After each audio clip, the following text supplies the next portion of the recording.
Hilang sejak Jumat, tanggal 20 Agustus tahun 2021. Dua nelayan asal Lampung ditemukan selamat terombang-ambing di tengah laut di atas perahunya yang terbalik. Sebelumnya kedua nelayan tersebut berlayar hendak mencari ikan di perairan Bengkunat, pesisir barat, Lampung dengan menggunakan perahu bertuliskan, Bangau Putih.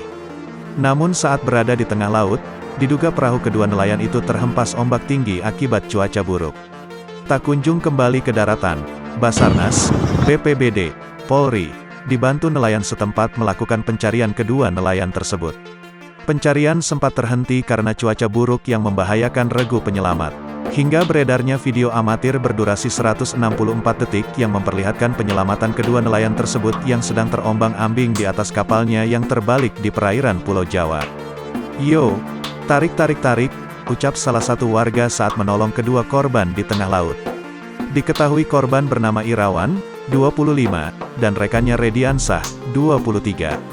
Hingga kini dikabarkan keduanya sudah kembali ke tempat tinggal di Lampung dalam keadaan selamat.